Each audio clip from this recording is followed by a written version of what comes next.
ಬಂಧುಗಳೇ ನಮಸ್ಕಾರ, ಹೇಗಿದ್ದೀರಿ ನೀವೆಲ್ಲರೂ? ನಾನು ಸುಬ್ರಹ್ಮಣ್ಯ ಎಸ್ ಹಂಡಿಗೆ. ಬಂಧುಗಳೇ, ನಿಮ್ಮೆಲ್ಲರಿಗೂ ಕೂಡ ಗೊತ್ತಿರುವ ಹಾಗೆ ನಟ ದರ್ಶನ್ ಕೊಲೆ ಕೇಸ್ನಲ್ಲಿ ಪರಪ್ಪನ ಅಗ್ರಹಾರ ಜೈಲಿನ ವಿಐಪಿ ಸೆಲ್ನಲ್ಲಿ ಇದ್ದಾರೆ. ಕೇವಲ ವಿಐಪಿ ಸೆಲ್ನಲ್ಲಿ ಇರೋದು ಮಾತ್ರ ಅಲ್ಲ, ನಟ ದರ್ಶನ್ಗೆ ವಿಐಪಿ ರೀತಿಯಾದಂಥ ಟ್ರೀಟ್ಮೆಂಟ್ ಕೂಡ ಸಿಗ್ತಾ ಇದೆ. ಇದೀಗ ಸ್ಕ್ರೀನ್ ಮೇಲೆ ವಿಡಿಯೋವೊಂದನ್ನು ಗಮನಿಸ್ತಾ ಇದ್ದೀರಿ. ಇದು ನಟ ದರ್ಶನ್ ಜೈಲಿನ ಹೊರಗಿದ್ದಂತಹ ಸಂದರ್ಭದಲ್ಲಿ ವಿಡಿಯೋ ಕಾಲ್ನಲ್ಲಿ ಮಾತನಾಡಿರುವಂಥ ವಿಡಿಯೋ ಅಲ್ಲವೇ ಅಲ್ಲ. ಎಲ್ಲಿ ಅಂತ ಕೇಳ್ತೀರಾ? ಜೈಲಿನ ಒಳಗಿನಿಂದಲೇ ಹೊರಗಿರುವಂತಹ ವ್ಯಕ್ತಿಯ ಜೊತೆಗೆ ನಟ ದರ್ಶನ್ ವಿಡಿಯೋ ಕಾಲ್ನಲ್ಲಿ ಮಾತನಾಡಿದ್ದಾರೆ. ಸದ್ಯ ಈ ವಿಡಿಯೋ ಸಿಕ್ಕಾಪಟ್ಟೆ ವೈರಲ್ ಆಗ್ತಾ ಇದೆ, ಸಾಕಷ್ಟು ಚರ್ಚೆಗೂ ಕೂಡ ಗ್ರಾಸವಾಗಿದೆ. ಏನು ಎತ್ತ ಅಂತ ಇದರ ಹಿನ್ನೆಲೆಯನ್ನು ಗಮನಿಸ್ತಾ ಹೋಗೋಣ. ಬಂಧುಗಳೇ, ನಟ ದರ್ಶನ್ ನಾನು ಆಗಲೇ ಆರಂಭದಲ್ಲಿ ಹೇಳಿದ ಹಾಗೆ ವಿಐಪಿ ಸೆಲ್ನಲ್ಲಿ ಇದ್ದಾರೆ. ಇಲ್ಲಿವರೆಗೆಲ್ಲ ಹೇಳ್ತಾ ಇದ್ರು ನಟ ದರ್ಶನ್ ವಿಐಪಿ ಸೆಲ್ ಇದೆಯಲ್ಲ, ವಿಪರೀತ ಭದ್ರತೆ ಇರುವಂಥ ಸೆಲ್, ಅಲ್ಲಿ ಯಾರನ್ನೂ ಬಿಡೋದಿಲ್ಲ, ಯಾರು ಕೂಡ ಎಂಟ್ರಿ ಕೊಡೋದಕ್ಕೆ ಸಾಧ್ಯ ಆಗೋದಿಲ್ಲ, ನಟ ದರ್ಶನ್ ಜೊತೆಗೆ ಮಾತಾಡೋದಕ್ಕೆ ಸಾಧ್ಯ ಆಗೋದಿಲ್ಲ ಅಂತ.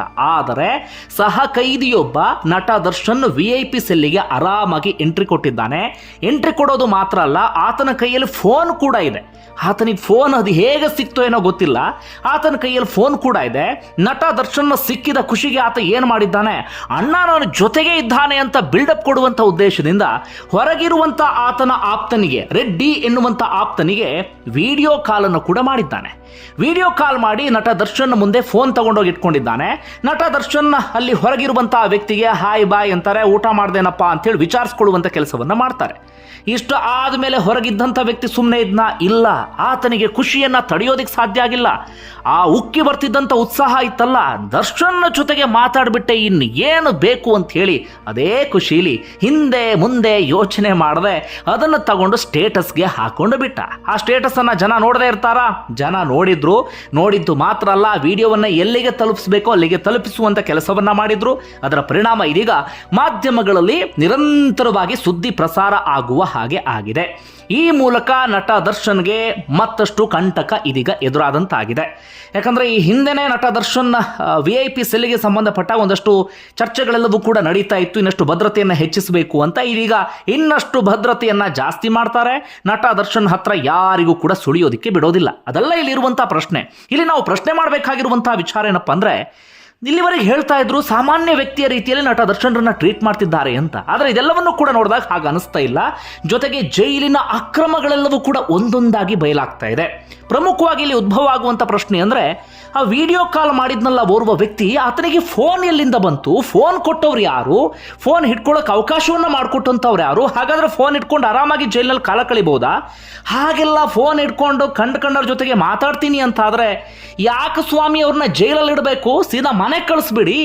ಯಾಕೆ ಜನರ ತೆರಿಗೆ ದುಡ್ಡಲ್ಲ ಅವರೆಲ್ಲರನ್ನೂ ಕೂಡ ಜೈಲಲ್ಲಿ ಇಟ್ಟು ಸಾಕುವಂಥ ಕೆಲಸವನ್ನ ಮಾಡಬೇಕು? ಸುಮ್ಮನೆ ಮನೆ ಕಳಿಸ್ಬಿಡಿ ಆರಾಮಾಗಿ. ಸಹಜವಾಗಿ ಇಂಥ ಪ್ರಶ್ನೆ ಎಲ್ಲವೂ ಕೂಡ ಉದ್ಭವ ಆಗುತ್ತೆ. ಇನ್ನು ನಟ ದರ್ಶನ್ ವಿಚಾರದಲ್ಲಿ ಇದು ಪ್ರಥಮ ಸುದ್ದಿ ಅಲ್ಲ, ಇವತ್ತೇ ಎರಡೆರಡು ಸುದ್ದಿ. ಬೆಳಗ್ಗೆಯ ಸುದ್ದಿಯನ್ನು ನೀವೆಲ್ಲರೂ ಕೂಡ ಗಮನಿಸಿದ್ದೀರಿ.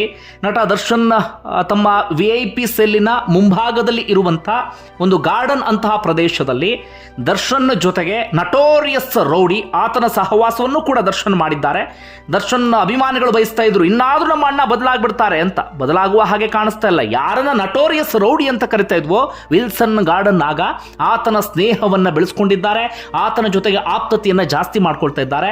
ಆತನ ಜೊತೆಗೆ ಕುತ್ಕೊಂಡು ಜೊತೆಗೆ ಇನ್ನೊಬ್ಬ ಕುಳ್ಳ ಸೀನಾ ಅಂತ ರೌಡಿ ಶೀಟರ್, ಹಾಗೆ ದರ್ಶನ್ ಆಪ್ತ ಮ್ಯಾನೇಜರ್ ನಾಗರಾಜ್ ಎನ್ನುವಂತ ಮ್ಯಾನೇಜರ್, 4 ಜನ ಕುತ್ಕೊಂಡು ಆರಾಮಾಗಿ ಸಿಗರೇಟ್ ಸೇತ ಪಟಾಂಗ ಹೊಡಿತಾ ಕುತ್ಕೊಂಡು ಬಿಟ್ಟಿದ್ದಾರೆ. ಈ ಮನೆಯಲ್ಲಿ ಅಥವಾ ಯಾವುದೋ ರೆಸಾರ್ಟ್ನಲ್ಲಿ ಹೋಟೆಲ್ನಲ್ಲಿ ಹೇಗೆ ಖುಷಿಯಾಗಿ ಕಾಲ ಕಳೀತಾರೆ, ದರ್ಶನ್ ಆ ಗುಂಪಿನ ಜೊತೆಗೆ ಆರಾಮಾಗಿ ಕಾಲ ಕಳೀತಿದ್ದಾರೆ. ಅಲ್ಲೂ ಕೂಡ ಸಹಜವಾಗಿ ಒಂದಷ್ಟು ಪ್ರಶ್ನೆ ಉದ್ಭವ ಆಯಿತು. 4 ಜನ ಕೊಟ್ಟಿಗೆ ಮಾತಾಡೋದಕ್ಕೆ ಬಿಟ್ಟಂಥವ್ರು ಯಾರು ಅವರಿಗೆ ಕುರ್ಚಿ ಎಲ್ಲ ಬಂದರೆ ಪ್ಲಾಸ್ಟಿಕ್ ಚೇರನ್ನು ಹಾಕಿ ಕುತ್ಕೊಳ್ಳೋಕೆ ಅವಕಾಶ ಮಾಡಿಕೊಟ್ರು? ದರ್ಶನ್ಗೆ ಸಿಗರೇಟನ್ನು ತಂದು ಕೊಟ್ಟಂಥವ್ರು ಯಾರು? ಆ ಕಾಫಿ ಕಪ್ಪನ್ನು ತಂದು ಕೊಟ್ಟಂಥವ್ರು ಯಾರು ಈ ರೀತಿಯಿಂದ ರಾಜಾತಿಥ್ಯದ ವ್ಯವಸ್ಥೆಯನ್ನು ಮಾಡಿದ್ದಾರೆ? ದುಡ್ಡು ಕೊಟ್ಟು ಬಿಟ್ರೆ ಹಾಗಾದರೆ ಜೈಲಲ್ಲಿ ಏನು ಬೇಕಾದರೂ ಸಿಗುತ್ತೆ, ಜೈಲಲ್ಲಿ ಹೇಗೆ ಬೇಕಾದರೂ ಹಾಗಾದರೆ ಇದ್ದು ಬಿಡಬಹುದಾ? ಆ ಚಂದಕ್ಕೆ ಯಾಕೆ ಸ್ವಾಮಿ ಜೈಲಿಗೆ ಕಳಿಸ್ತೀರಿ? ಅದರ ಬದಲಾಗಿ ಮನೆಯಲ್ಲೇ ಇಡಿ ಎನ್ನುವ ರೀತಿಯಲ್ಲಿ ಜನ ಪ್ರಶ್ನೆ ಮಾಡೋದಕ್ಕೆ ಶುರು ಮಾಡ್ಕೊಂಡಿದ್ದಾರೆ. ಒಟ್ಟಾರೆಯಾಗಿ ದರ್ಶನ್ ಇವತ್ತು ಎರಡೆರಡು ವಿಚಾರಕ್ಕೆ ಸಂಬಂಧಪಟ್ಟ ಹಾಗೆ ಸುದ್ದಿಯಾದರು. ಈಗಾಗಲೇ ಜೈಲಿನ ಈ ಆಂತರಿಕ ವಿಚಾರಕ್ಕೆ ಸಂಬಂಧಪಟ್ಟ ಹಾಗೆ DGIGP ತನಿಖೆಗೆ ಆದೇಶವನ್ನು ಹೊರಡಿಸಿದ್ದಾರೆ. ತಂಡವನ್ನು ಕೂಡ ರಚನೆ ಮಾಡಿದ್ದಾರೆ. ಈಗಾಗಲೇ ತನಿಖೆ ಆರಂಭ ಆಗಿದೆ. ಆದರೆ ತನಿಖೆ ನಡೆದು ಏನು ಸಿಗುತ್ತೆ ಏನೋ ಗೊತ್ತಿಲ್ಲ.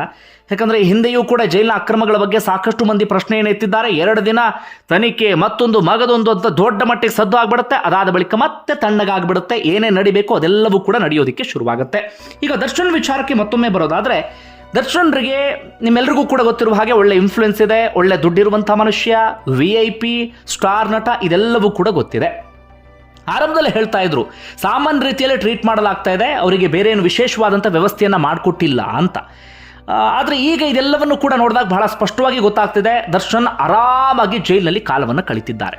ಯಾಕೆ ಈ ವಿಚಾರಣಾಧೀನ ಕೈದಿಗಳನ್ನು ಜೈಲಿನಲ್ಲಿ ಇಡ್ತಾರೆ ಅಂದರೆ ಅವ್ರಿಗೆ ಪಶ್ಚಾತ್ತಾಪ ಬರಲಿ, ನಾನು ಮಾಡಿದ್ದು ತಪ್ಪು ಅನ್ನೋದ್ರ ಅರಿವಾಗಲಿ, ಮಾಡಿದಂಥ ತಪ್ಪಿಗೆ ಶಿಕ್ಷೆಯನ್ನು ಅನುಭವಿಸಲಿ ಅಂತ.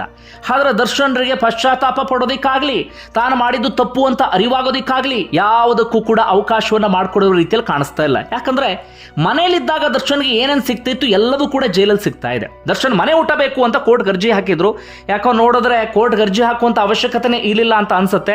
ಯಾಕಂದ್ರೆ ಮನೆಯಲ್ಲಿ ಏನೇನು ಸಿಗ್ತಾ ಇತ್ತು ಎಲ್ಲವೂ ಕೂಡ ದರ್ಶನ್ಗೆ ಒಳಗಡೆ ಸಪ್ಲೈ ಆಗ್ತಿರುವ ರೀತಿಯಲ್ಲಿ ಕಾಣಿಸ್ತಾ ಇದೆ. ಬಯಲಾಗಿದ್ದ ಎರಡೇ ವಿಚಾರ, ಇನ್ನೂ ಒಳಗಡೆ ಏನು ಇದೆ ಎತ್ತೆ ಅಂತ ಪತ್ತೆ ಹಚ್ಚೋದಕ್ಕೆ ಶುರು ಮಾಡ್ಕೊಂಡ್ರೆ ಇನ್ನು ಯಾವ ವಿಚಾರ ಬಯಲಾಗುತ್ತೋ ಗೊತ್ತಿಲ್ಲ. ಇನ್ನು ಯಾರ್ಯಾರು ಭೇಟಿಗೆ ಅವಕಾಶವನ್ನು ಮಾಡಿಕೊಡ್ತಿದ್ದಾರೋ, ದರ್ಶನ್ ಪವಿತ್ರ ಗೌಡ ಭೇಟಿಗೂ ಅವಕಾಶವನ್ನು ಮಾಡಿಕೊಡ್ತಿದ್ದಾರೋ ಯಾವುದು ಕೂಡ ಗೊತ್ತಾಗ್ತಿಲ್ಲ. ಇದೆಲ್ಲವನ್ನೂ ಕೂಡ ನೋಡ್ತಾ ಇದ್ರೆ ಒಟ್ಟಾರೆಯಾಗಿ ಅದ್ಭುತವಾದಂಥ ರಾಜಾತಿಥ್ಯ, ರಾಜನ ರೀತಿಯಲ್ಲಿ ಟ್ರೀಟ್ ಮಾಡಲಾಗ್ತಿದೆ, ಬೇಕಾದ ರೀತಿಯಲ್ಲಿ ಊಟಕ್ಕೆ ವ್ಯವಸ್ಥೆ ಮಾಡಿಕೊಡಲಾಗ್ತಿದೆ, ಎಲ್ಲ ಬೇಕಲ್ಲಿ ಅಡ್ಡಾಡೋದಕ್ಕೆ ಅವಕಾಶ ಮಾಡಿಕೊಡಲಾಗ್ತಿದೆ, ಯಾರನ್ನು ಬೇಕಾದರೂ ಮೀಟ್ ಮಾಡೋದಕ್ಕೆ, ಯಾರು ಬೇಕಾದ ಜೊತೆಗೆ ಬೇಕಾದರೂ ಚರ್ಚೆ ಮಾಡೋದಕ್ಕೆ, ಹೇಗೆ ಬೇಕಾದರೂ ಇರೋದಕ್ಕೆ ದರ್ಶನ್ಗೆ ಅವಕಾಶವನ್ನು ಮಾಡಿಕೊಟ್ಟ ಹಾಗೆ ಕಾಣಿಸ್ತಾ ಇದೆ. ಇನ್ನು ಈ ಫೋಟೋ ವಿಡಿಯೋ ನೋಡಿದ್ಮೇಲೆ ದರ್ಶನ್ ಹೇಗಿದ್ದಾರೆ ಅಂತ ನೋಡಿದಾಗ ಒಂದು ಕಡೆಯಿಂದ ರಾಜಾತಿಥ್ಯ, ಮತ್ತೊಂದು ಕಡೆಯಿಂದ ಸ್ವಲ್ಪ ಮಟ್ಟಿಗೆ ತೂಕ ಕಡಿಮೆ ಆದ ಹಾಗೆ ಕಾಣಿಸ್ತಾ ಇದೆ. ವಿಗ್ಗನ್ನು ತೆಗೆಸಿದ್ದಾರೆ, ಹೆಡ್ ಶೇವನ್ನು ಮಾಡಿದ್ದಾರೆ, ಅಂದರೆ ತಲೆಯನ್ನು ಕಂಪ್ಲೀಟ್ ಆಗಿ ಬೋಳಿಸ್ಬಿಟ್ಟಿದ್ದಾರೆ. ಹಿಂದಿನ ರೀತಿಯಲ್ಲಿ ದರ್ಶನ್ ಇಲ್ಲ, ಸ್ವಲ್ಪ ಮಟ್ಟಿಗೆ ಇಳಿದ ಹಾಗೆ ಕಾಣಿಸ್ತಿದ್ದಾರೆ. ಅದರ ಮುಖದಲ್ಲಿ ಯಾವ ಪಶ್ಚಾತ್ತಾಪ ಭಾವ ಆಗಲಿ, ನಾನು ಮಾಡಿ ತಪ್ಪು ಎನ್ನುವಂಥ ಭಾವನೆ ದರ್ಶನ್ ಮುಖದಲ್ಲಿ ಕಾಣಿಸ್ತಾ ಇಲ್ಲ. ಅದರ ಬದಲಾಗಿ ಖುಷಿಯಾಗಿ ಆರಾಮಾಗಿ ಕಾಲ ಕಳೆಯುವ ರೀತಿಯಲ್ಲಿ ಕಾಣಿಸ್ತಾ ಇದೆ. ನಮ್ಮ ದೇಶ ಯಾವಾಗ ಬದಲಾಗುತ್ತೋ, ಈ ವ್ಯವಸ್ಥೆ ಯಾವಾಗ ಚೇಂಜ್ ಆಗುತ್ತೋ ಒಂದೂ ಗೊತ್ತಿಲ್ಲ. ದುಡ್ಡೊಂದು ಇದು ಬಿಟ್ಟರೆ ಏನು ಬೇಕಾದರೂ ಮಾಡಬಹುದು ಅಂತ ಅನಿಸುತ್ತೆ. ಇದೆಲ್ಲವನ್ನು ಕೂಡ ನೋಡಿದಾಗ ಅನ್ಸೋದೇನಪ್ಪ ಅಂದರೆ, ದುಡ್ಡಿತ್ತು, ಇನ್ಫ್ಲುಯೆನ್ಸ್ ಇತ್ತು, ಒಳ್ಳೆ ಹೆಸರಿತ್ತು ಅಂತಾದರೆ ಕೊಲೆನಾದರೂ ಮಾಡು, ರೇಪ್ ಆದರೂ ಮಾಡು, ದರೋಡೆನಾದರೂ ಮಾಡು, ಏನು ಬೇಕಾದರೂ ಮಾಡು. ನೀನು ಮನೇಲಿದ್ದಾಗ ಹೇಗೆ ವ್ಯವಸ್ಥೆ ಇತ್ತು ನಿನಗೆ, ನೀನು ಅದೆಲ್ಲವನ್ನು ಕೂಡ ಮಾಡಿ ಜೈಲಿಗೆ ಹೋದಾಗ ನಿನಗೆ ಅದೇ ರೀತಿಯಾದಂಥ ವ್ಯವಸ್ಥೆ ಎಲ್ಲವೂ ಕೂಡ ಸಿಗುತ್ತೆ. ಹೀಗಾಗಿ ನೀನು ಏನು ಬೇಕಾದರೂ ಮಾಡಬಹುದು ಅನ್ನುವಂಥ ಸಂದೇಶವನ್ನು ಇದೆಲ್ಲವೂ ಕೂಡ ಸಾರಿದ ಹಾಗೆ ಕಾಣಿಸ್ತಾ ಇದೆ. ಒಂದು ಕಡೆ ಒಟ್ಟಾರೆಯಾಗಿ ಎಲ್ಲ ಬೆಳವಣಿಗೆ ನೋಡಿದಾಗ ನಿಮ್ಗೆ ಏನು ಅನಿಸ್ತು ಅದನ್ನು ಕಮೆಂಟ್ ಬಾಕ್ಸಲ್ಲಿ ಮೆನ್ಷನ್ ಮಾಡಿ. ಧನ್ಯವಾದ ವಿಡಿಯೋ ನೋಡಿದ್ದಕ್ಕಾಗಿ.